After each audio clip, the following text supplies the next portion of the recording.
It's all about technology, about the Mac, Apple. I love that stuff. Movies, video games. I work at the church 24 hours a day, and so those are the times that I take a little break and think of something else. I never miss Matt Warner's blog. Can't remember the name of it right now. Tweet Catholic or blog, fallible blog. That's the name of it. It's awesome. There is so much wonderful media being produced by great Catholic men and women today. That's such a politically correct answer you're But giving it right is now. true, and No. I go through seasons where, like, right now, this is the person I'm going to focus on. I'm going to consume the productions that's coming out from that person. I'm going to read this book or read that blog, and then I'll go through periods where I got to focus on my family, I got to focus on the needs of the home, and then later on another event will come up in our life where I'll be directed to another podcast that's going to feed something in me at the time that I need to be fed. I never, ever, ever miss faithandfamilylive.com, and it's because I'm one of the bloggers over there. I also love anything Father Roderick does. I'm a big fan of his. The National Catholic Register blog I look in on every day because it's a variety of bloggers. I like what Jimmy Aiken does. I like what Amy Wellborn does, although she hasn't been blogging as much lately. I look in on Eve Tushnet. I look in on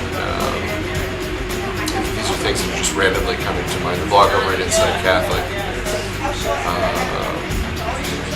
And I'm not even scratching the surface. There's lots of others. I'm going to pass on that one. I don't want to hurt anybody's feelings. Catholic Under the Hood, the iPadre, the Break with Father Roderick, the Dipidations, running a podcast. Jennifer Fulwiler's Conversion Diary, Whispers in the Lodgia. No, and Catholic family. Really come back around. Honestly, like So for a good. while I drifted away. I just love it now. I don't listen to any podcasts, but I love Testosterone. I read Mark Shea's.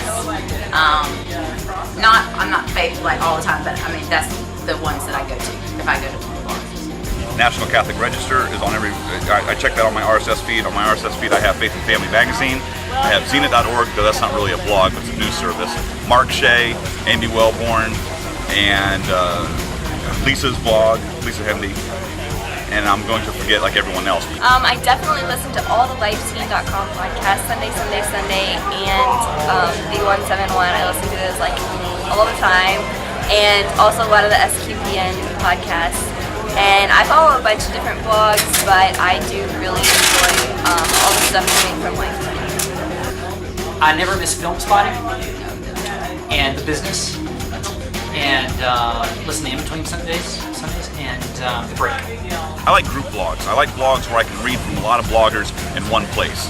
I used to not like that, but I've gotten to where I like that a lot because then I constantly feel like I'm getting a different perspective on things. That's why I'm not doing this just for you, Matthew. NC Register is one of my favorites. So.